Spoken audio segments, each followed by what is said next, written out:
네, 매주 월요일에는 신장남매로 여러분들을 찾아뵙고 있습니다. 오늘도 어김없이 신인규 변호사, 장윤미 변호사 두 분 나오셨습니다. 어서 오십시오. 네, 안녕하세요. 네, 안녕하세요. 늘 신장 개업하는 마음으로 새로 시작하는 네, 마음. 시작하는 마음으로 월요일 첫 출발은 신장 개업이다. 네, 저희가 광고부터 소개를 하고 본격적인 정치 토크 해보도록 하겠습니다.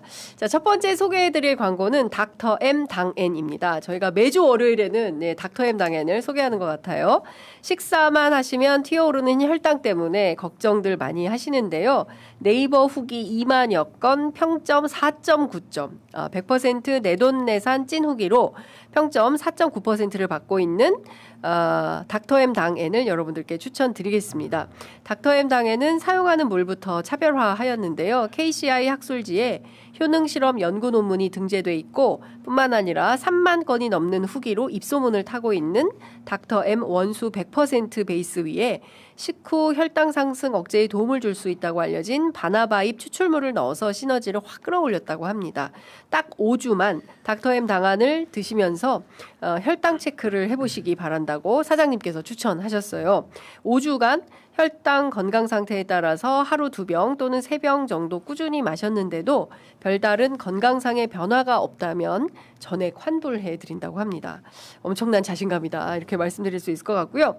또한 혈당 스트레스와 상관없이 물 대신 마실 수 있는 건강까지 생각한 뭔가 없을까 이렇게 찾고 계시다면 깔끔하고 부드러운 차 맛의 닥터 M 당N을 선택하시면 될 것 같습니다. 식후에 드시면 입안도 깔끔하게 정돈되는 그런 느낌을 받습니다. 오늘 자정까지 주문하시고 배송 메모란에 장윤선의 취재 편의점 이렇게 남겨주시는 모든 분들께 2박스 주문하시면 1박스를 더 선물해 드립니다. 2+1 이벤트 현재 진행 중에 있고요. 지금 네이버에서 닥터 M 당N, N은 영어예요. N 한글로 쓰시지 마시고 영어로 닥터 M 당N을 검색해 보시기를 바랍니다. 요건 뭐 저희가 두 말이 필요 없다. 가지고 다니시면서 늘 이렇게 드시면 목마르실 때 드시면 참 이렇게 저는 다 떠나서 입안이 깔끔하게 딱 정돈되는 느낌이 들어가지고 맞습니다. 너무 좋더라고요. 자, 두 번째 소개해드릴 광고는 오랜만에 가을이 되니까 떡 광고가 들어왔어요. 진짜 먹으셨어요. 예. 전남 보성의 벌교시장에서 부모님이 해오신 방앗간을 두 청년 부부가 이어받아서 10년간 운영하고 있는 떡집에서 만든 떡을 지금부터 소개해드리도록 하겠습니다. 100% 국내산 쌀만을 사용했고요. 모든 재료들을 아끼지 않고 담뿍 넣었습니다. 방부제, 색소, 첨가물 없이 오로지 자연 그대로만 사용합니다. 매일 아침 떡을 만들어서 급속 냉장해서 보내드리기 때문에 개별 포장되어서 출근 전에 가방에 쏙 넣어가지고 가시다가 운전 중에 드셔도 되고 출근하셔서 드셔도 되고 맛있어요. 지금처럼 생방송 중에 드셔도 맛있습니다. 예. 쑥인절미 4월 5월에 깬 어린 쑥을 사용해서 부드럽고 향이 맛이 아주 좋다고 하고요. 콩가루 같이 드리니까 꾹꾹 찍어서 같이 드시면 될 것 같아요. 그리고 영양떡은 호두, 팥, 다양한 견과류가 들어가 있어서 한 끼 대용으로 참 좋다고 합니다. 약밥도 있어요. 약밥. 대추 유자로 달인 물로 만든 건강식인데요. 다양한 견과류를 더해서 맛과 영양을 높였다고 합니다. 실온에 한 2시간 정도 해동하시고 전자레인지에 30초에서 1분 정도 돌려서 드시면 맛있게 드실 수 있다고 합니다. 마지막으로 전라남도 보성의 벌교시장에 오시면 꼭 한번 찾아주시기를 바랍니다. 오복 떡방앗간. 너무 맛있어요. 네. 진짜 약과를 먹는데 집에서 엄마가 해준 맛이라고 하는데 엄마가 해준 맛보다 더 맛있어요. 우리 엄마보다 더 잘해. 네, 더 집밥 같아요. 네, 오복 떡집이 우리 엄마보다 더 잘한다. 예. 마지막으로 이런 말씀 또 드리겠습니다. 다양한 떡과 참기름, 들기름도 판매하고 있다고 하니까요. 지금 장날닷컴에서 단 한 개를 구매하셔도 무료로 배송하는 이벤트 진행 중에 있습니다. 근데 단 한 개 사긴 좀 그렇겠다. 한 2개 사드리고 싶어요. 여러 가지 사서 함께 배송하시면 좋을 것 같고요. 전통시장이 온라인 경쟁력을 갖추는 그날까지 장날닷컴 많은 이용 부탁드리고요. 저희 취재 편의점도 장날닷컴 많이 응원하도록 하겠습니다. 요 구호가 제일 마음에 들어요. 전통시장이 온라인 경쟁력을 갖추는 그날까지 장날닷컴 파이팅입니다. 파이팅. 너무 맛있죠. 너무 진짜 맛있습니다. 맛있어요. 닥터햄 당앤도 잡수시면서 목 맥힐 때는 목 맥힐 때는 또 당앤으로 이렇게 닥터햄 당앤으로 함께 해주시면 좋을 것 같습니다. 자, 근데 진짜 이제 가을이 되니까 떡이 들어오는구나. 와. 진짜 가을이 왔다라는 생각이 좀 듭니다. 지금 우리 그 장 변호사님 계속 드시고 계셔가지고 죄송합니다. 방송을 해야 되는데. 방송을 해야 되는데 떡을 잡수고 계셔가지고 멈출 수 없는 맛이야. 멈출 수 그러네. 이게 마력의 마성의 매력이 있는 오복떡집. 진짜 보성에 가면 진짜 한 번씩 다 진짜 들러주시면 좋을 것 같네요. 맞아요. 벌교시장 가서 다 같이 떡 사러 벌교로 갑시다. 네, 자 일단 신 변호사님께 좀 여쭤볼게요. 오늘도 안 나올 것 같습니다. 9회 연속. 9회 말 야구도 아니고 9번이나 걸석 재판 이래도 되는 겁니까? 진짜 너무한다라는 생각이 좀 들어요. 완전한 무시잖아요. 그러니까 이제 뭐 니들이 재판을 하거나 말거나 뭐 상상 그 이상이라는 이제 그 한 인간에 대한 이제 환멸까지 우리가 이제 가는 건데 네. 뭐 사실 예상됐던 거죠. 윤석열의 내란을 통해서 대한민국의 법 질서를 무너뜨리려고 했던 내란 수괴이기 때문에 당연히 내란 수괴가 대한민국 실정법을 지키겠습니까? 근데 여기서 참 우리가 분노하는 지점이 뭐냐면은 내란을 진압을 해야 되는데 그 진압은 윤석열이 진압하는 게 아니잖아요. 네. 결국에는 지금의 사법부 조희대 대법원장 이하 판사들이 그 역사적 사명을 가지고 내란을 종식하겠다라는 국민의 어떻게 보면 대리인들로서 이분들이 삼권분립 체제하에서 사법권을 행사를 해야 되는데 네. 지금은 내란 수괴가 하고 싶은 대로 다 해주고 있잖아요. 열이 하고 싶은 대로 다 그냥 윤석열이 뒤집고 뭐 눕고 싶으면 눕고 네. 속옷만 입고 싶으면 속옷만 입고 안 그러니까. 나오고 또 걸석 재판 해주고 예. 또 과거에는 지기현 재판장 사례 이야기하자면은 뭐 룸사롱 얘기도 해야 되지만은 더 중요한 것은 윤석열 탈옥 사건에 있어서 도장을 찍어준 판사 아닙니까? 그렇습니다. 그것도 형사소송법의 법문을 완전히 반대로 해석을 해서 나를 시로 바꿔버린 거 아닙니까? 그러고서 또 다른 재판할 때는 또 다시 날로 돌아갔어요. 네네네. 그러니까 이게 지금 정상적인 사법부의 행태가 아니기 때문에 여기에 대해서는 저는 윤석열의 법질서 붕괴 시도를 저는 비판함과 동시에 네. 그걸 바로잡아야 될 책임과 권한이 있는데 안 하고 있는 윤석열에게 끌려다니면서 오히려 윤석열의 편의를 봐주고 있는 지기현 사법부를 저는 훨씬 더 강도 높게 비판해야 된다. 네. 저는 그렇게 생각합니다. 그러니까 그래서 지금 내란 전담 재판부를 네. 설치하자는 게 어제 더불어민주당 정책위 의장인 한정혜 의원의 이제 제안이고 그런데 이제 이 부분이 추진되니까 지난주에 전국 법원장 회의를 열어가지고 그렇죠. 버티기에 들어가는 건데 네. 특별하게 법원이 뭐 뭘 할 수 있는 건 없지 않나요? 할 수 없는 건 없고 이제 의견 표명을 하는데 네. 사법부가 이제 검찰과 동등하게 개혁의 대상이 될 수는 없지만 원체 위상이 네, 그렇죠. 다르기도 하고 네. 또 기본적으로 상권 분립에서 갈등 해소의 최후의 보루기 때문에 존중하는 게 맞는데 그거는 어느 정도 본인들이 국민의 어떤 신임을 받을 수 있는 그런 상황을 만들어야 되는 건 너무 왜냐면 그 권한만 누리고 본인들의 의무를 해태하는 건 이제 말이 되지 않는 거잖아요. 네. 근데 보는 거예요. 이를테면 이제 정청래 대표도 자초했다라고 하는데 수만 페이지가 되는 그것 기록 제대로 봤다고 보기 어려운데 네. 이 회의도 한두 번인가만 하고 파기환송을 하는 거예요. 대선에 네. 저벅저벅 걸어 들어간 거예요.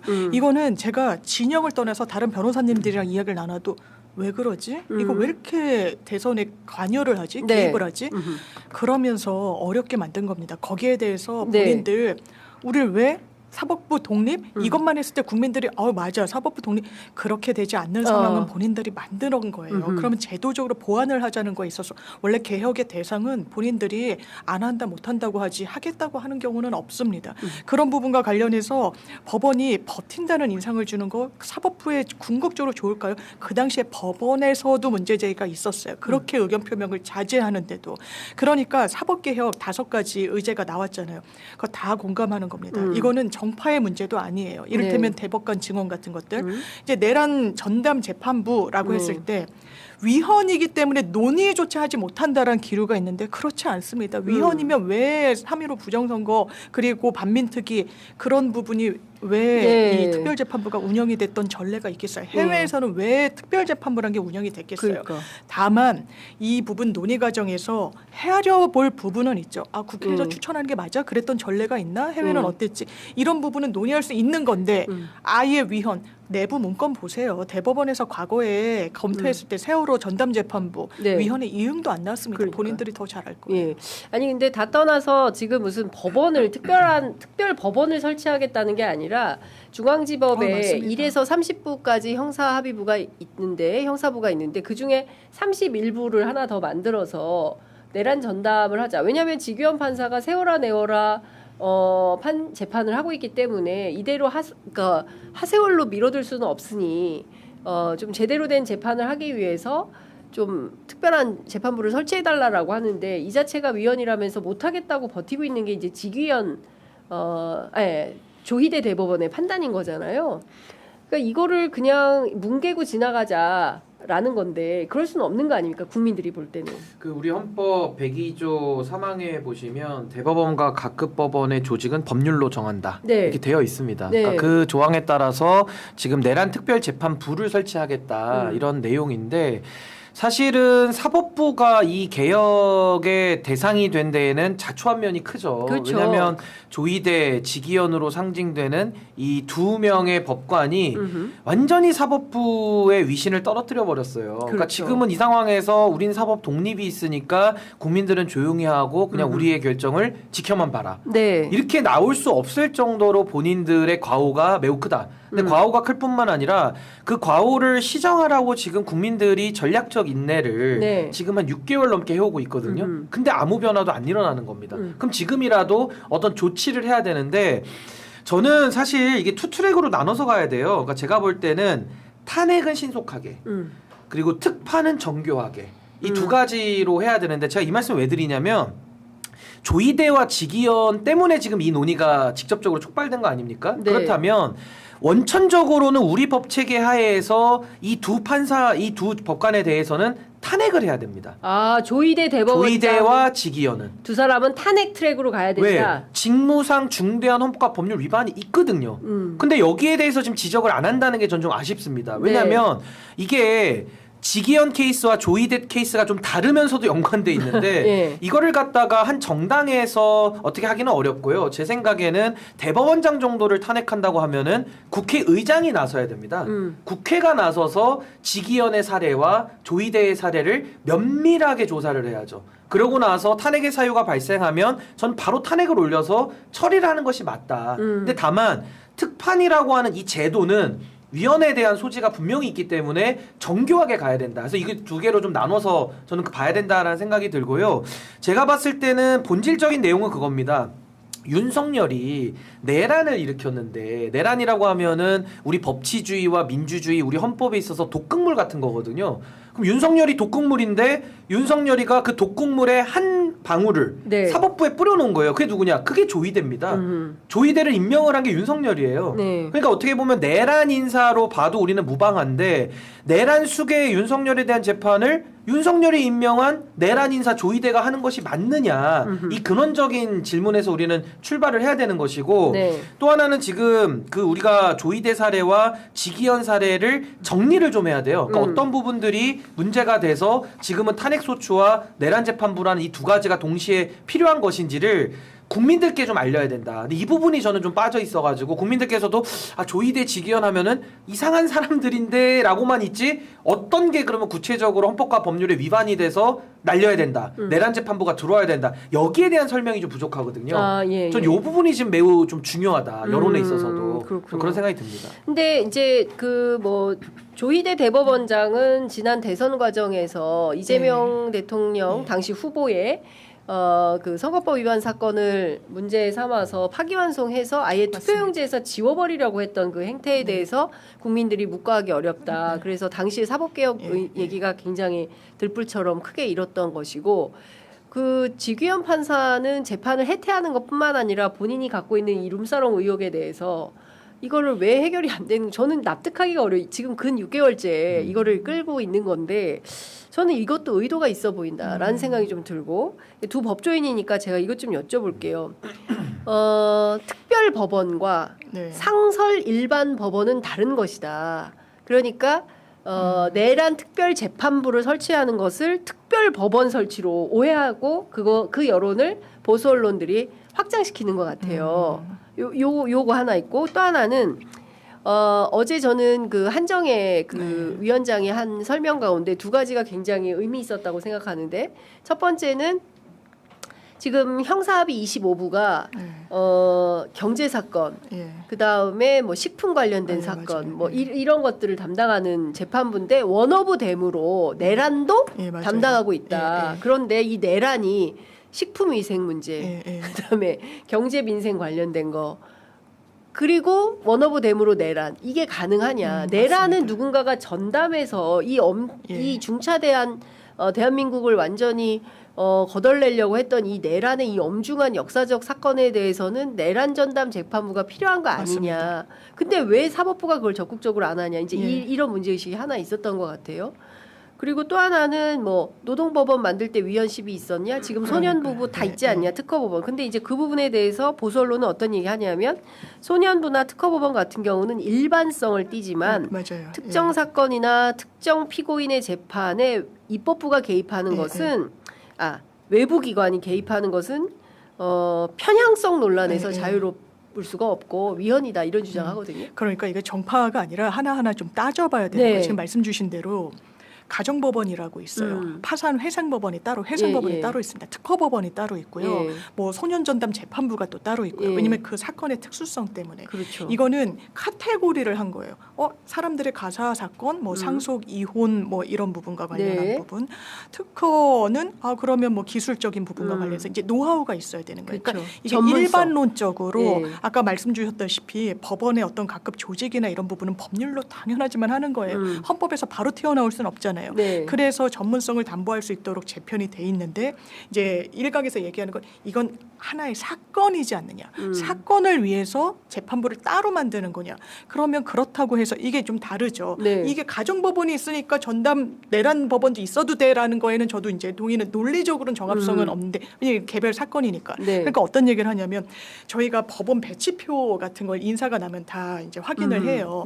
그런데 말씀 주셨다시피 교통사고 전담 아니면 뭐 성범죄 이렇게 다 그 개별 사건들의 전문성을 갖도록 거기에 집중적으로 몰아준단 말이에요. 그러니까 이 해당 재판부 같으면 식품 뭐 이런 부분이 있는 거예요. 근데 그거 말고도 일반 사건도 배당을 받긴 받아요. 근데 내란이 그러면 그렇게 전자배당 해가지고 배당하는 그런 성격의 범죄냐고 되묻는 거예요. 왜냐하면 이게 큰 틀에 윤석열 우두머리와 아주 그 치밀하게 움직인 이게 실패해서 그렇지 엄청 치밀했어요. 몇 달 전부터 심지어 신원식 장관에 따르면 1년 전부터 비상 대권 운운하면서 준비 작업이 있었단 말이에요. 그런데 일반 배당, 영장은 전담이 보고 이거 실체는 그러면 아무데나 전자배당해서 봐.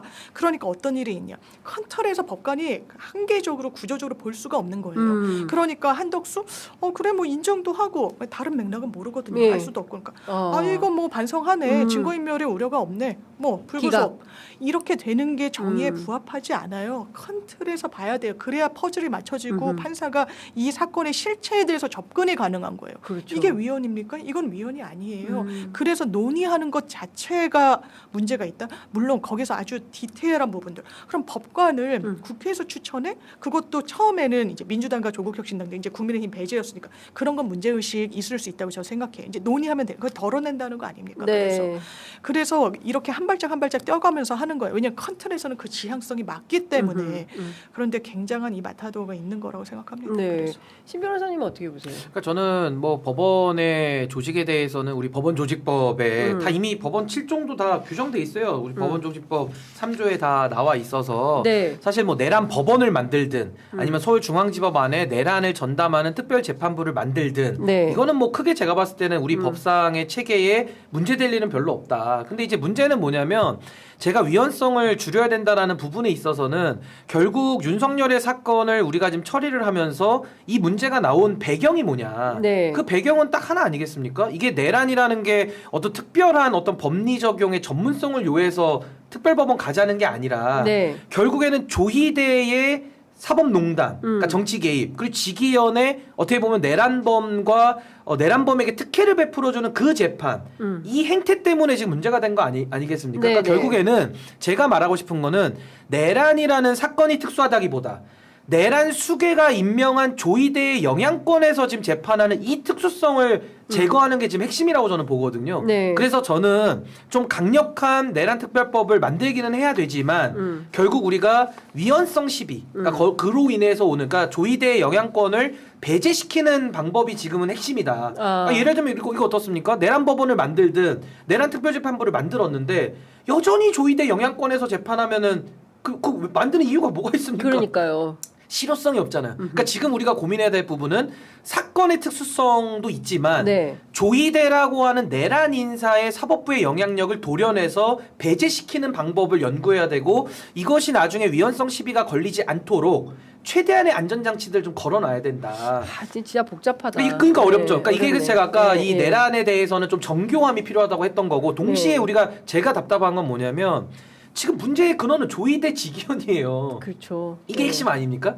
그리고 물론 지기현 말고 다른 판사 배당 받았는데도 또 그 판사도 그렇게 할 수도 있죠. 지금 이제 정치적으로 두 사람에 대해서 탄핵을 하면 이 또 탄핵이냐 이러면서 이제 그럴 야당이 수 반발할까봐 있죠. 네. 그에 대해선 정치적으로 정무적으로 판단을 하는 것 같아요. 근데 이제 그 네. 고민 지점은 있지만 네. 저는 문제의 본질은 그거라고 봐요. 그러니까 이게 지금 내란 재판부를 만들게요. 그럼 국민들은 내란 재판부는 뭔가 공정한가 보다라고 생각은 하시지만 네. 내밀을 보면 결국 조희대의 영향권 하에서 만드나 마나한 사건이 만약에 발생하면 그 최악이거든요. 네. 그래서 저는 지금 우리가 고민해야 될 부분은 조희대라고 하는 이 내란 인사, 내란 수괴가 내란을 일으키기 전에 임명해서 지금 대법원을 관할하고 있는 그 네. 기관장 조희대에 대한 처리를 어떻게 할 것이냐. 그러면 제가 조희대 대법원장 아무 사유도 없는데 탄핵 얘기하는 게 아니잖아요. 네. 그 지기현에 대해서도 아무 행위도 안 했는데 뭐 관상이 이상하니까 탄핵하자 이런 게 아니잖아요. 네. 조희대와 지기현이 저지른 지난 내란 국면에서의 행위에 대해서 우리는 어떤 책임을 물을 것이냐. 그렇죠. 그게 핵심이라고 저는 보는 거예요. 맞아요. 그러면 원포인트로 그 둘에 대해서 조사가 이루어지고 국회 차원의 조사를 말합니다. 조사가 이루어지고 문제가 있으면 당연히 탄핵해야죠. 대한민국에서 대통령도 탄핵하는데 누굴 탄핵을 못합니까? 아니 그 대법원장도 탄핵 대상으로 나와 있어요 법에. 그렇죠. 아니 근데 이제 어쨌든 지금 조희대 대법원장의 그 문제는 공수처에 고발이 된 사건이 특검으로 이첩이 돼가지고 현재 이 수사가 어떻게 진행되는지는 모르겠으나 안 되고 있잖아요. 수사가 제대로 안 되고 그래서 답답한 거예요 우리 소환도 국민들이. 없고. 예. 아니 안 되고 있잖아요. 그러니까 이런 거예요. 이 엄청난 내란을 일으켜서 나라가 진짜 혼돈의 그 자체로 6개월을 보낸 건데 그에 대해서 책임을 안 져 아무도? 특히 사법부가. 사법부는 책임 안 지다? 검찰은 아무도 잘못이 없어? 이 경찰들만 군인들만 내란 수계 윤석열과 짬짬이 해가지고 내란을 일으켰다고 볼 수 있나? 어렵죠. 그렇지 않잖아요. 근데 그 부분에 있어서 자기들은 싹 빠져나가고 네. 그냥 유야무야 덮으려고 하는 행태에 대해서 국민들이 이건 아니지라고 문제제기를 하는 아니 거예요. 그러니까 저는 특검이 열심히 해서 수사 결과를 냈으면 여기까지 오지도 않았죠.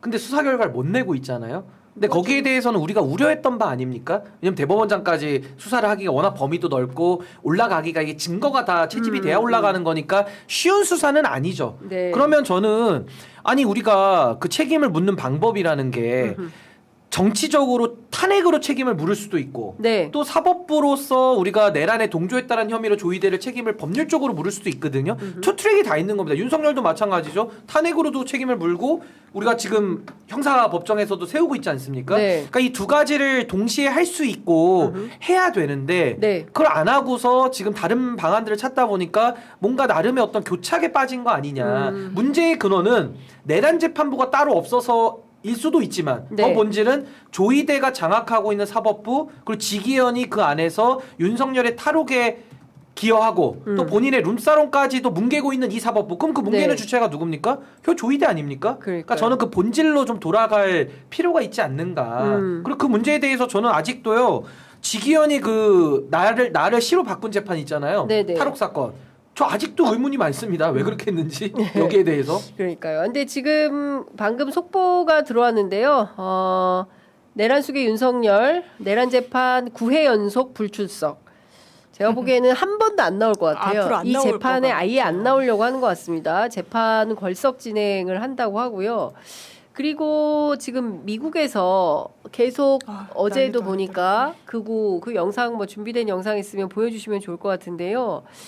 뭐 모스탄, 고든창 뭐 다 나왔어요. 네. 그 전환길 포함해가지고 가짜 뉴스 설파하면서 이재명 대통령에 대한 공격을 무지무지하게 했다는 소식이 들어와 있는데 이건 어떻게 봐야 될까요? 완전 나라망신인데 전환길 씨는 네. 개인적인 어떤 뭐랄까 이득 때문에 그런 걸로 보이더라고요. 왜냐하면 구글에 대해서 좌파라고 하더라고요. 왜냐하면 유튜브 자기 그러니까. 수익 창출 그걸 막아놨다는 거예요. 그건 이른바 이제 노란 딱지라고 해서 가짜 뉴스거나 아니면 유해적인 컨텐츠를 상산하니까 규제를 받은 거 아닙니까? 네. 자기를 탄압했다고 이야기를 하면서 자기 돈줄이 끊겼다고 그러면 다 좌파라고 이야기를 하는 이 몰이해, 몰상식 그게 딱 이 극우라고 지칭되는 사람들의 수준이에요. 그럼 근거가 뭐가 있습니까? 계속해서 부정선거 얘기하고 또 역사적인 맥락이 있으면 전혀 쓸 수 없는 무슨 극우 반공 청년단 이런 타이틀을 달고 대한민국을 능멸하고 있어요. 미국에 가서 네. 정말 국민의 한 사람으로서 처참하고 이거 그냥 둬선 안 됩니다. 이게 유튜브 생태계도 이 전환길 씨 같은 사람들은 정말 이거 규제해야 돼요. 이거 사회 폐악입니다, 진짜. 그러니까요. 어떻게 보세요? 그 국민의힘에서 한때 국민의힘 부대변인을 했던.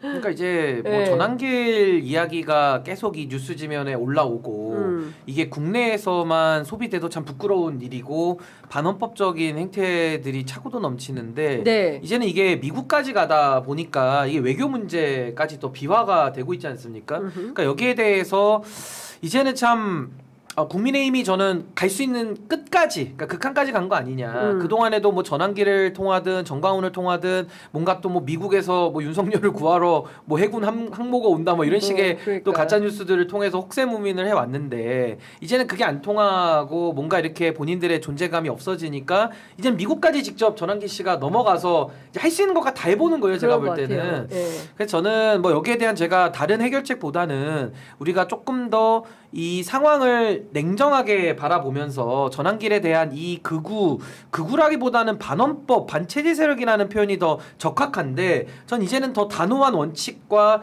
우리가 그 단호한 대처가 더 필요하지 않는가. 이제는 전 거의 무관용의 원칙으로 가야 된다고 봅니다. 전환길에 대해서 네. 이렇게 지금까지 영향력을 키워온 부분에 대해서도 아쉬운 부분이 많기 때문에 네. 전 이제는 더 이상의 그 소위 말하는 관용을 베풀 필요는 없다. 저 그렇게 그러니까 봅니다. 저 진짜 황당했어요. 구글 코리아가 좌파로 점령당했다라는 주장을 하니까 유튜브 수익이 차단당했다. 근데 본인이 주장하는 게 극우적인 주장을 하고 있기 때문에 구글 코리아에서 판단해서 지급 정지를 한 건데 본인은 주장을 올바르게 하고 있는데 뭐 거기다 대고 무슨 도산 안창호 선생인가요? 뭐 그런 얘기도 하고 하던데 황당무계한 겁니다. 황당하죠. 게다가 주말에 그 장동혁 대표는 또 세계로 교회 소년보 너무 목사가 심하더라고요. 종교 탄압을 당하고 있다 이런 황당한 주장을 했어요. 네.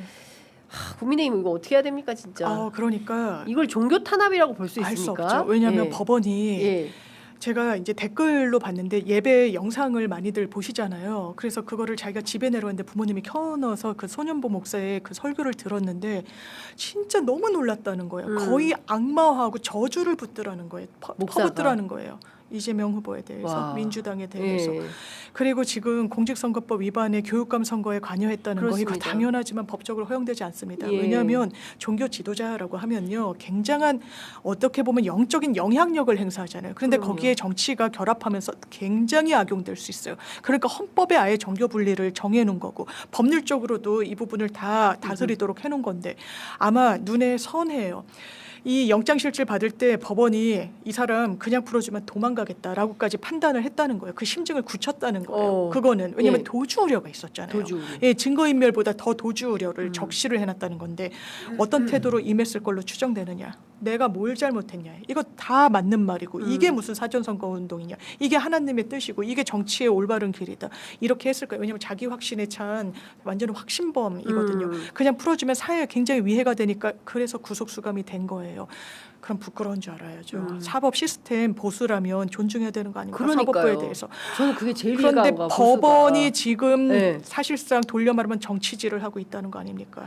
그런 부분과 관련해서 당대표가 알만한 사람이 법원 출신이 부안해동하고 있다. 이거 판사 굉장히 출신이에요. 판사 출신이에요. 진짜 나쁘다 예, 생각하죠. 부안해동하고 있다 말씀 주셨습니다. 그러니까 저는 뭐 검열이다 탄압이다 그거는 허수아비 유령 때리기 아닙니까? 아니, 누가 검열을 했으며 그러니까. 누가 탄압을 했습니까? 그 탄압의 주체를 좀 얘기를 해보세요. 그냥 이재명 대통령 이렇게 우기지 말고 어떻게 탄압을 했는지를 설명을 해보라는 겁니다. 설명이 안 되잖아요. 지금 네. 우리가 보고 있는 상황은 행위에 대한 책임을 묻고 있습니다. 어떤 행위를 했고 그게 범죄에 해당하면 성역 구별 없이 그게 뭐 교회가 됐든 어디가 됐든 정당이 됐든 성역 구별 없이 그 행위에 대한 책임은 묻는 것이 우리의 법치주의거든요. 네. 근데 지금 이거를 다 뒤섞고 혼재시켜가지고 아 나는 탄압받고 있어.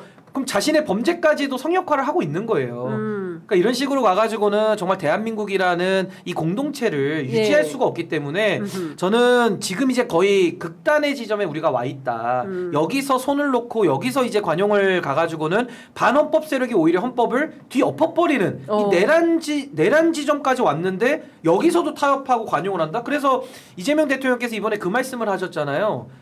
통합과 야합은 다르다. 그렇습니다. 원칙 없이 하면 그건 야합이죠. 맞아요. 그건 대한민국 공동체 유지할 수가 없죠. 그래서 이제는 극단에 와 있기 때문에 탄압도 아니고 검열도 아니다. 본인들이 한 행위에 대해서 성역 없이 책임을 묻겠다. 앞으로 법을 지키면 됩니다. 네. 왜 법을 안 지킵니까? 그러니까 이런 부분을 저는 명확하게 국민들께는 우리가 알려야 된다. 안 그러면 이게 장동혁 대표도 각오하다 보니까 마치 이걸 논쟁 붙여가지고 5대5 국면으로 정치 탄압을 놓고 막 토론을 하게 돼요. 그러니까요. 근데 이거는 잘못된 프레임이라고 저는 보는 것이고 행위에 대한 명확한 책임, 네. 그 책임을 성역을 둘 것이냐 말 것이냐 너무 심플한 거 아닙니까? 맞습니다. 이 부분으로만 우리가 집중해서 정리를 하고 단호한 법 집행으로 끝내면 될 일이다. 저 그렇게 봅니다. 반헌법 세력에 대해서 아주 분명한 무관용의 원칙으로 엄벌하라는 게 민의였어요. 네. 그런데 내란 종식이죠. 그렇죠. 그게 바로 내란 종식 네 글자인 건데 그게 어쨌든 대통령 선거 지나고 새 정부가 탄생하고 새 정부 하에서 여러 가지 개혁들이 진행이 되면서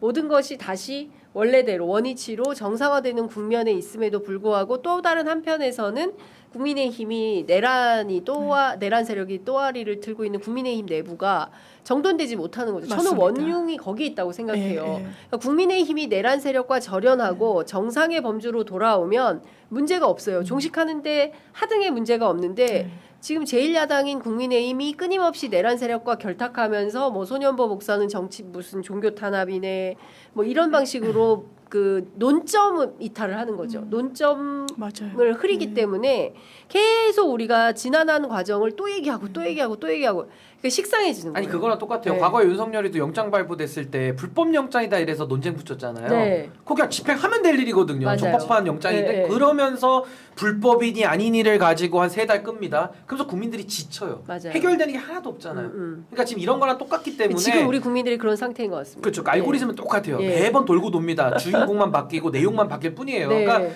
이제는 정권도 바뀌었고 이제는 공권력의 행사라는 것을 아니 당연히 공권력이 절제돼서 행사돼야죠. 근데 네. 이거는 아무리 절제를 해도 봐줄 수가 없는 거예요. 그렇습니다. 원칙의 문제이기 때문에. 예. 그래서 저는 지금 우리가 조금 이 피곤함을 견뎌야 되고 하나만 더 말씀드리면 인적 청산과 제도 개혁이 동시에 필요하거든요. 근데 저는 이렇게 생각해요. 인적 청산은 신속하게 하고 화끈하게 해야 돼요. 네. 인적 청산은 봐줄 수가 없잖아요. 그 제도 개혁은 치밀하게 하면서 냉철하게 해야 되거든요. 근데 만약에 인적 청산을 치밀하고 냉철하게 하고 제도 개혁을 신속하게 하고 화끈하게 하면 이거 완전히 일이 그르쳐지거든요. 그렇죠. 그러니까 저는 조금 지금 민주당이 이 일을 정리해 나가는 주도 세력으로서 인적 청산과 제도 개혁을 나누고 제도 개혁은 치밀하게 냉철하게 좀 하고 인적 청산 부분은 신속하게 그리고 확실하게 해야 된다. 네. 전 이 부분을 좀 다시 한번 강조드리고 싶습니다. 자, 이번 주에 사실상 김건희 특검 슈퍼위크다라는 얘기가 네. 나오고 있어요. 한학자, 통일교 그런다는 한학자 거죠. 총재 오늘 오전 10시에 3차 소환 조사했는데 역시 불응했습니다. 예. 지금 체포영장 청구를 검토하겠다라고 하니까 17일에서 18일에 자진 출석할게라고 얘기를 하는데 뭐 제멋대로 출석입니까? 이래도 됩니까? 우리는 부르면 바로 가는데 영등포 경찰서 오라 그러면 그러니까 꾀를 내고 있죠. 예, 왜냐면 꾀를 계속 내고 있어요. 안 나오려고. 엄청나게 좀 많은 변호사들을 선임했고 키를 잡고 있는 이제 대형 로펌이 있고 거기에 또 별도의 정관 수임을 했는데 네. 어떤지 몇 명이에요 변호인단이? 굉장히 많고 원래 했던 법무법인에 더 해가지고 이제 추가로 했으니까 이제 사임을 했다고는 하지만 어쨌든 예, 예. 이름 봐줬던 거잖아요. 그런 부분과 관련해서 이걸 아는 거예요. 제가 서희건설이 대응하는 걸 보고도 완전 다 법조인 집안이잖아요. 그쵸. 이게 빠져나갈 구멍이 없으면 납작 엎드린 게 진짜 최상책이거든요. 네. 지금 2번, 3번 못 간다. 지금 3번 못 간다 그랬잖아요. 네. 그러면 소환에 불응하거나 불응할 우려만 있어도 발부되는 게 체포영장이에요. 오. 이건 당연히 법조인이면 알죠. 예, 이제 예, 실무에서 3번 불렀는데 안 나가? 너 영장 이거 받아와서 그냥 강제로 끌고 간단 말이에요. 네. 그 상태가 되면 통일교라는 그 교단이 엄청나게 흔들릴 거예요. 네. 이게 이게 좀 동요될 거란 말이에요. 그거는 안 되는. 그러니까 지금 통일교의 이익과 이 피해자로서 이익을 엄청 형량하면서 하는데 그래 아팠던 거 맞아. 우리 나가려고 그랬어. 계속 언론에 알리더라고. 네. 우리 안 나가려고 했던 거 아니야. 우리 나갈 거야. 그러니까 오늘은 좀 그런데 17, 18일 나갈게요. 왜냐면 오늘 나갈 거야. 오늘은 못 나가지만 이래선 안 봐주거든요. 17, 18 못을 박아야 돼요. 그것도 너무 다음 주로 가면은 이거 또 안 나오려고 그러나 네. 아 이번 주 목요일쯤 이러는 거예요. 아주 네. 이제 예민하게 들여다보면서 체포영장 발부의 가능성을 최소화하고 지금 당장 특검은 못 칠 거예요. 이번 주 나온다니까 한번 보자 이러면서 예. 뭐랄까요? 전략 아닌 전략으로 접근하고 있는데 그러면 그 선을 넘어가지고 몰랐다. 개인 일탈이었다. 횡령죄로 고소했으니까 그거 보자. 그 꾀는 안 통할 겁니다. 예. 근데 지금 뭐 통일교를 열심히 취재하고 있는 기자들 얘기를 종합해 보면 뭐 재산 분쟁 같은 게 있다는 엄청나게 싸운다는 아들하고 거죠. 아들들하고 엄마하고 지금 싸우는 건데 어쨌든 종교 집단 안에서는 이 사람이 무슨 참 어머니 하면서 신격 커버 옷도 막 되게 특이한 거 입고 다니잖아요. 왕관 같은 것도 그 써. 아들은 총 들고 예배 봐요. 아들은 그러니까요. 총을 들고 네, 미국에서. 세상에 참 이게 희한하죠. 예, 상식의 범주를 희한하죠. 뛰어넘는 분들인데 여하튼 끊임없이 이렇게 아주 대형 로펌의 비싼 변호사들 심지어 예, 오강수 변호사 그죠? 김호수 전 검찰총장 이런 사람들까지 동원해가지고 빠져나가려고 하는 건데 그거는 불가능한다. 17, 18일까지 자진 출석하겠다고 했으니 그때까지는 특검이 기다려줄까요? 아니면 그 전에 체포영장 발부할까요? 어떻게 보세요? 그러니까 저는 뭐 특정 계속 기다려야 되나요? 근데 저런 사람을? 이번 주까지 그나마. 특정 교주들이 성범죄를 저질러 가지고 구속되는 경우 많이 보지 않습니까? 많이 봤죠, 많이 봤죠. 그러니까 그 교주들의 논리가 무슨 뭐 종교 탄압이다, 뭐 우리를 왜 탄압하냐 이렇게 한다고 해서 그걸 봐줄 수가 없잖아요. 그래서 처벌하죠. 네. 실제로도 구속되고 아주 중형이 선고되기도 하는데 한학자 씨도 똑같죠. 아니, 종교라는 명분으로 본인들의 범죄 행위를 갖다가 다 감춰줄 수 있습니까? 이 똑같은 얘기잖아요. 맞습니다. 아까 전한길 씨나 똑같은 논리로. 전한길 씨나 똑같죠. 똑같아요. 그러니까 이게 이 성역화로 우기는 이런 막무가내 주장에 우리 공권력이 이제는 끌려갈 수 없다. 네. 그 끌려가는 것만으로도 전 그게 내란이라고 저는 보거든요. 네. 그러니까 우리가 내란을 바로잡자라고 하면은 당연히 내란성 증상을 정리를 해야 되잖아요. 네. 그래서 저는 아주 단호한 법 집행을 촉구하고 싶고요. 이제 뭐 17일, 18일에 자진 출석한다고 하니까 아마 특검이 요까지는 기다려줄 것 같은데 안 나오면 저는 바로 그냥 체포영장 쳐서 바로 저는 집행을 하고 네. 그 윤석열 체포영장도 구치소장 때문에 그 집행이 안 됐잖아요. 네. 절대 그렇게 가서는 안 된다. 무조건 한번 칼을 빼들면 네. 반드시 완수해야 된다. 완수해야 그게 된다. 공권력의 참 의미입니다. 알겠습니다. 자, 내일 오후 2시에 권성동 의원에 대한 구속영장 실질 심사가 있습니다. 네. 본인도 체포 동의안에 찬성하는 가를 했죠. 가를 예. 딱 보여주면서 보여줬죠, 사실상. 됐어요. 예. 어떻게 전망하세요? 저는 거의 100%다. 구속영장 발부가. 왜냐면 본인이 국회에서 뭐라고 소명한지를 들어봤더니 내가 검사 20년, 뭐 이 정치인 16년 정도 한 사람인데 처음 보는 사람한테 돈을 받을 리가 있냐? 뭐 그럴 수 있어요. 그 말이 완전히 법률적으로 무의미하진 않아요.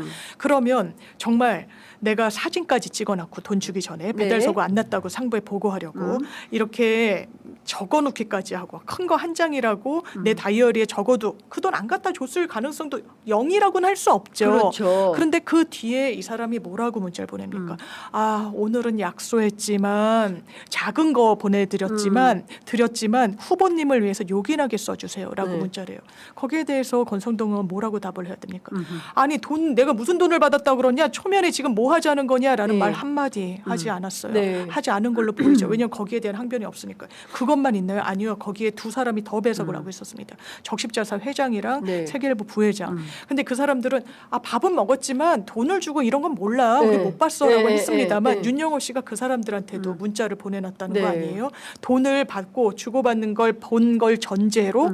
그래서 여기에 대해서 법원 앞에서 근데 권성동원이 판사님 내가 지금 검사 20년 한 사람입니다. 돈을 받았을 리가 있겠습니까 없겠습니까 해서 더 나아가지 못한다. 네. 당신은 영장 발부. 예. 당신은 구속 수감돼서 수사받아라. 예. 그냥 누구나 판사라면. 지금 장유미 변호사 얘기를 듣고 있으니까 재판정 안에 들어와 있는 것 같아요. 생생한 리얼. 판사님 리얼리티 판사님. 진짜 어마어마한 리얼이 살아있다.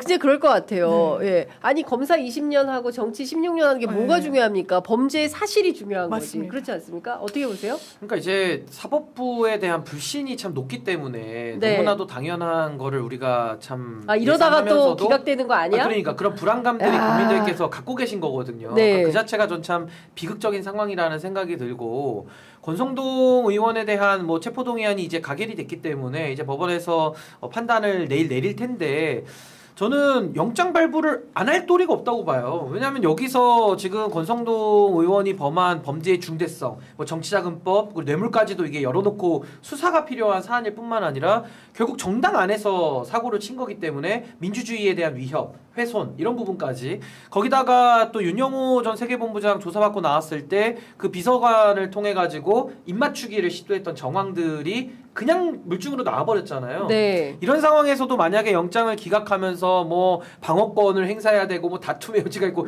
이따위 소리를 하면 네. 글쎄요 이제는 이거 사법부가 감당할 수 있는 지경이 될까요? 현재 예를 강간불능 들어서 상황으로 간다고 봅니다. 만약에 사법부가. 예를 들어서 권성동 의원에 대한 구속영장이 발부가 안 되면 발부가 안 된다. 기각이 된다. 그 그러면 그건 어떻게 봐야 됩니까? 사법부가 어떤 단계에 이르렀다고 봐야 됩니까? 완전 그 정도면 내란 세력에 포획되고 포섭된 거라고 보는 내란 게 세력에 맞지. 완벽하게 포획된 거다. 그 정도면요. 사법부가. 거의 구속 취소에 저는 상응하는 중하죠. 정도라는 생각이 들고요. 권성동 구속영장 기각은 윤석열 구속 취소에 상응하는 결정이다. 그렇죠. 이거 네. 너무 열애와 예외로 봐주기를 했다는 데 대해선 역사가 그러니까 그렇게 이거잖아요. 평가할 거예요. 내란 예. 세력이 묻어 있으면은 다 결과가 유리하게 나와요. 예. 그 내란을 진압하는 세력, 그러니까 이재명 대통령 쪽에 있는 사람들이면은 다 불리하게 나와요. 아니, 그런 재판을 누가 믿습니까? 그러니까요. 아니 근데 왜냐하면 우리가 상식이 뒤집어지는 경우를 보지 내란의 않았죠. 법안에서 네. 너무 많이 봤고 더 심각한 것은 한덕수 국무총리에 대해서 구속영장이 기각이 되고 그다음에 IMS 모빌리티 관련된 주요 관계자들이 싹 다 구속영장이 기각되면서 이거 일반론으로 접근하기에는 왜 이렇게 줄줄이 사탕으로 특검 수사에 혼선을 빚게 만들지? 우리 법원이? 이런 의심을 또 하게 되는 겁니다. 그러니까 법원의 헌법수 의지를 국민들이 묻고 있는 겁니다. 그렇습니다. 근데 여기에 대해서 법원이 본인들의 아주 해괴한 논리로 권성동을 봐준다? 그리고 영장도 발부하지 않겠다?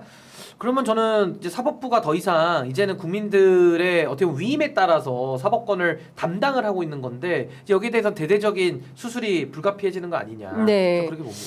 하여튼 제가 보기에는 권성동 의원에 대한 구속영장 실질심사 그 결과가 어떻게 되느냐에 따라서 사법개혁에 대한 또 다른 좀 국민적 총의 민의가 모이는 장면이 될 거다라는 생각이 좀 듭니다. 내일 김상민 전 검사에 대해서도 구속영장 실질심사가 있어요.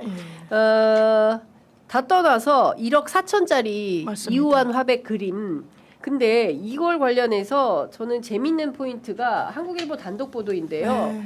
사실 그림 때문이 아니야. 네, 네. 윤석열 부부한테 줄리 수사에 대해서 내가 검찰 동향 등을 수시로 보고한 거야. 그래서 윤이 나를 어여삐 여기사 공천을 주시었다. 뭐 거의 이런 레토릭인데 어떻게 보세요, 신 변호사님? 그러니까 김상민 검사 같은 경우도 사실 윤석열 시대의 윤석열 부역자 중에 한 명 아닙니까? 네. 뭐 지금 뭐 1억 4천짜리 뭐 그림이 뭐 진위가 어떻고 저쩌고 얘기가 나오는데 결국 김상민이라는 사람이 김건희의 최측근이 맞고 네. 동시에 뭐 명태균한테도 뭐 얘기할 때 뭐 김상민 오면 안 된다 이래가지고 이제 그 공천이 꼬여버린 거 아닙니까 이번에 네. 지난 총선 때 그러면서 또 공천에서 떨어지니까 뭐 김상민은 챙겨줘야 된다라는 그 말에 따라서 국정원에 또 법률특보로 가가지고 또 그랬죠. 국정원 안에서 지금 위법 사항들이 또 너무 많이 나오고 있어요. 예. 그러니까 이런 것들 우리가 미루어 짐작해 보면 김상민 전 검사 같은 경우는 상당히 깊숙하게 김건희의 그 범행과 연루가 돼 있는 사람이다. 네. 근데 여기에 대해서도 또 뭐 영장이 기각이 되거나 하면 아까 권성동 의원에 대한 그 비판처럼 이제는 더 이상 이 사법부에 대해서는 존재의 의미를 묻는 단계로 넘어갈 수밖에 없나 싶어서 전 영장이 발부될 걸로 저는 봅니다. 그러니까 김상민 검사가 중요하게 주장하는 것은 이제 자기가 살아야 되니까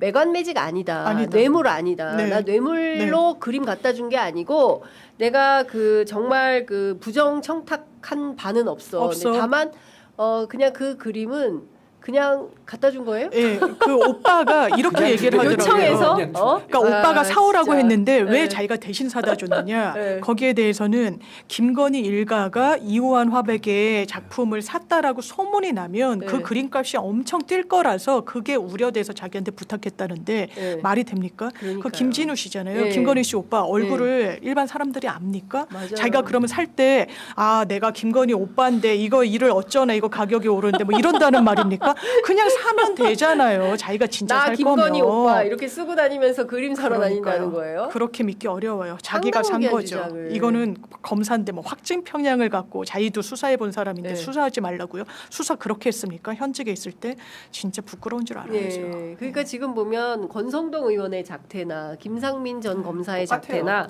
똑같은 거예요. 그러니까 말 정말 대변만 하고. 궤변을 늘어놓으면서 국민들의 어떤 아, 상식을 진짜 얕잡아 보는 배반하는 거예요. 국민을. 수준으로 주장을 하고 우리가 이렇게 얘기하면 먹힐 거야 그러니까요. 라고 생각을 하는 건데 지금과 같은 시대에 이 뉴미디어 시대에 이게 가능이나 한 일이겠습니까? 그러니까 이게 똑같은 논리로 비판이 예. 가능한 게 아까 김상민 전 검사가 특검에 출석하면서 뭐 특검이 확증 편향을 가지고 뭐 답정해 놓는다 뭐 이런 취지잖아요. 네. 아니 그 논리대로 하면 윤석열이나 김상민이나 한동훈이나 그 수많은 수사를 했을 텐데 그럼 그거 다 확증 편향 아닙니까? 그러니까 내가 하면 확증 편향이 아니고 네. 남이 수사해서 내가 수사 받으면 그 확증 편향이 되는 거예요. 최소한 검찰 업무에 종사했던 사람이면 같은 수사기관이 수사를 하고 자기가 대상자가 되면 네. 그런 식의 궤변을 쓰면 안 되죠. 그러니까요. 그 윤석열 논리 똑같잖아요. 내가 쳐서 최순실 데리고 오면은 체포영장은 적법한 거. 그 강제 집행도 정당한 거. 근데 본인이 하면은 이거 부당하니까 나는 팬티 입고 저항하겠다. 이 부끄럽지 않습니까? 그러니까 검사들 출신들에 대해서 국민들이 욕을 할 수밖에 없는 거예요. 과거에는 검사스럽다고 했고 이제는 검사스럽다라는 표현으로도 이게 부족하잖아요. 욕을 박을 수밖에 없는 거예요, 국민들이. 아니 근데 다 떠나서 이 사람은 현직 검사인데 그 현직 검사가 물론 무슨 그 검찰총장 시절일 때도 마찬가지지만 그 줄리 의혹과 관련해서 직보를 했다는 거잖아요. 그러니까요. 눈에 들고 싶어서 안달이 났었던 거. 근데 이 사람은 뭐예요? 국정원 IO도 아니고 그러니까 수사 정보 이 정책 사람은 무슨 뭐 정보 경찰도 아니고 왜 정보를 파악해서 이거를 상부에 보고합니까? 그러니까 자기 이거 시켜서 부인지가 했나? 대구에 예. 있었다는 건데 네. 지금 이제 어떻게 보면 물 먹고 대구에 내려갔을 때 이 거물 검사가 내려왔네 나 눈에 들어야지 출세 지향적인 사람이잖아요. 지금까지 네. 했던 걸 예, 보면 예. 징계를 불사하고 막 출판 기념회하고 기념회를 뼛속까지 창원 사람 믿는 구석이 있던 거예요. 지금 봤더니 뒷배 김건희 네. 그런 출세 지향적인 사람인데 이 기회를 놓칠 것인가 보고서를 막 올리는 거예요. 윤석열이 그 기사를 보면 아주 흐뭇해했다라고 합니다. 왜냐하면 내부 동향을 파악해가지고 동료들한테 들은 거를 세모이 전달하듯이 네. 계속해서 전달했으니까요. 이거 수사 기밀 아닙니까? 사실상 그 당사자들한테 그런 부끄러운 짓을 하고서도 그러니까 자기의 영달을 꾀했던 거죠. 그림도 사다 바치고 정보도 갖다 바치면서 검찰 내부의 밀정이었네. 그렇죠. 네? 그런 거 아니에요? 아니 공직자가 국민들께 충성을 해야지. 해야지. 어디 자기 출세하려고 위에 상부 그것도 특정인한테 그런 짓을 합니까? 근데 이게 윤석열 지시에 의해서 이루어졌을 가능성이나 개연성은 있겠습니까? 뭐 그 부분도 열어놓고 수사를 해봐야 되겠죠. 되지 그것도 않을까 열어놔야 싶어요. 뭐 자발적인 네. 충성이었는지 그것도 뭔지. 문제고 예, 예. 윤석열이 시켜서만 이렇게 했다면 더 큰 문제고. SR을 너무 봐야죠. 기가 막힌 거 아니겠습니까? 그러니까 뭐 이런 방식으로 밀고를 한 거 아닙니까? 그러니까 검찰이 어떤 수준이고 내부에서 제대로 견제받지 않는다 해서 어떤 예. 행태가 벌어졌는지를 지금 보는 거죠. 이 김상민 검사라는 사람의 이 행태에 대해서는 일단 자기가 살고 보자라는 식으로 맞아요. 매관매직은 없었고 그냥 잘 보이고 싶어서 그랬다. 무슨 김건희 투도 아니고 이런 방식의 대응이 과연 특검팀에 먹힐지 알 수가 없습니다. 그리고 이것 좀 여쭤볼게요. 두 분 법률 전문가시니까 지금 그 계엄 해제 요구 결의안 이거 통과하는 과정을 지금 내란 특검팀이 수사 중인데 한동훈 전 대표가 오는 그 23일 공판전 증인 신문 네. 이거에는 출석을 한다는 건가요? 아니요, 안 나오겠다. 이것도 안 하겠다. 예, 이거 예. 안 나가겠다. 아예 참고인 조사에 응하지 않겠다. 예, 끌고 예. 갈 테면 끌고 가봐라라고까지 나는 SNS에. 뭐 다 저 정상적인 범주로 역할을 했기 때문에 나를 특검이 조사할 이유는 없다. 이런 태도인가요? 아, 그런데 저는 그 SNS 그래도 뭐 내가 책에도 썼고 다큐도 있고 이러는데 대단히 무책임하다는 생각이 들고요.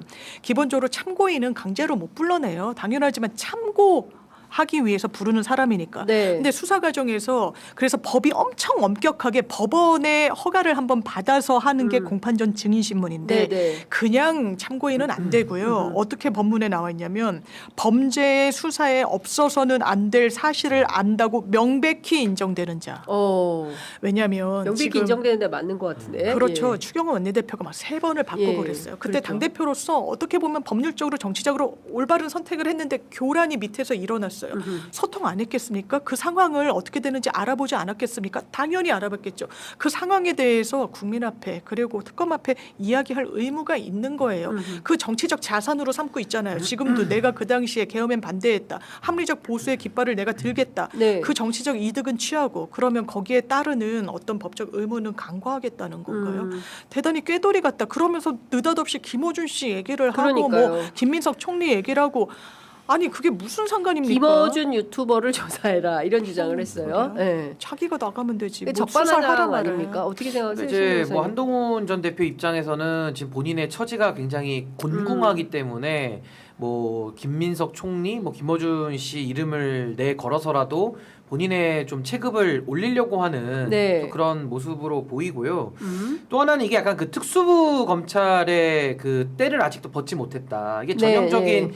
그 프레임 전환이거든요. 네. 그러니까 무슨 프레임이냐면 원래는 지금 의결 방해에 대해서 추경호 그 원내대표를 비롯한 국민의힘 인사들이 지금 수사 대상인 건데 이걸 샥 바꿔가지고 표결 지연으로 지금 바꾸고 있잖아요. 네. 근데 표결 지연이라는 게 핵심적인 사안도 아닐 뿐더러 지금 한동훈 전 대표의 주장이 설득력이 떨어지는 이유가 뭐냐면 표결을 방해한 세력이 국민의힘이니까 국민의힘을 수사하고 국민의힘을 수사하다 보니까 한동훈 전 대표가 당시 당시 당 대표로서 그 상황을 알고 있으니까 참고인으로 필요한 거거든요. 아니 민주당에 있는 분들은 표결 방해에 대한 네. 연결고리가 없어요. 그러니까 수사 대상 참고인으로서도 볼 수조차 없는 겁니다. 왜냐하면 방해를 국민의힘 쪽에서 했기 때문에 국민의힘 인사들이 지금 참고인으로 가고 있는 거고 우원식 의장은 국회 안의 상황을 아니까 참고인으로 이미 나가셨잖아요. 네. 그 정도의 특검이 수사의 필요성에 따라서 부르는 건데 이걸 갖다가 응하기 싫으니까 프레임을 바꿔서 탄압적 서사 내지는 민주당도 수사해라라는 이 두 가지를 뒤섞으려다 보니까 오류가 발생하는 거죠. 아, 오류가. 그 마지막 오류는 뭐냐면 이 표결 네. 지연은 제가 딱 들으면서 참 웃었어요. 제가 왜 웃었냐면 아니 상상해 보십시오. 우원식 의장 그 수거 대상으로 돼 있고 목숨이 경각에 달려 있는 그 상황에서 그분이 표결 지연을 했다고 치자고요. 뭐 말도 안 되지만 그럼 했다고 쳐서 그분이 얻는 실익이 뭐 있습니까? 그러니까요. 아니 그럼 뭐 저 잡아가 주세요. 본인의 위해를 스스로 원한다는 겁니까? 그러니까 이게 아무리 프레임을 가해자 피해자를 바꾸더라도 어느 정도 논리력이 뒷받침돼야 옛날처럼 특수부 검사질을 하지. 지금은 완전히 정치권 영역에 들어와서 무리수를 계속 두니까 이게 더 이상 안 먹히는 거예요. 주장 자체가 네. 매우 엉뚱합니다. 자, 권성동 의원에 대한 영장실질 심사는 16일이 아니라 17일 모레 수요일입니다. 그래서 착오를 일으킨 점 저희가 송구하다는 말씀 드리겠습니다. 그리고 이것 좀 여쭤볼게요.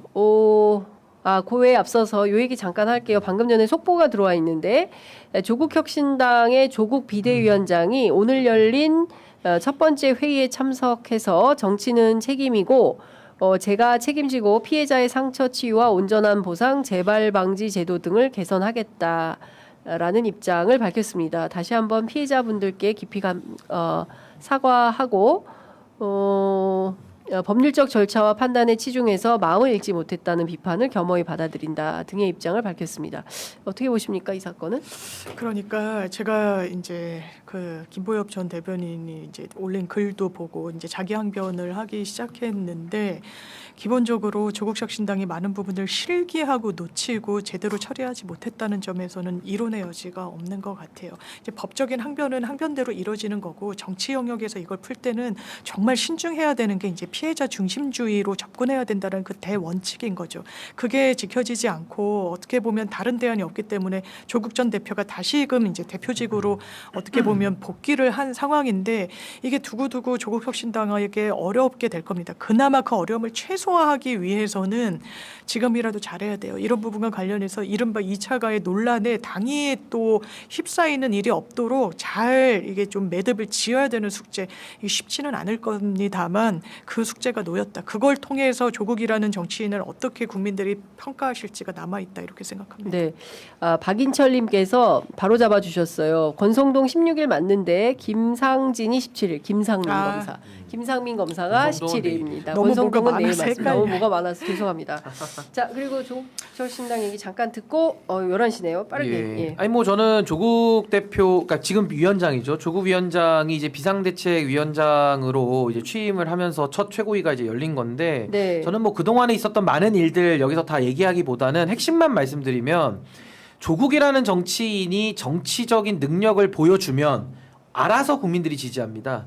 근데 그게 아니라 그냥 SNS 위주나 어떤 이미지로 형성된 정치를 잘할 것 같은 느낌만 가지고는 저는 다음 대권에 도전해도 이건 어렵다고 보기 때문에, 저는 조국 위원장이 본인의 마음에 대권 뜻이 왜 없겠습니까? 근데 저는 그거를 좀 스스로 지우는 노력을 좀 해야 된다. 다 내려놓고 정말 국민들 앞에 정치적인 능력으로 인정받는 모습을 보이는 데 더 집중했으면 좋겠고요.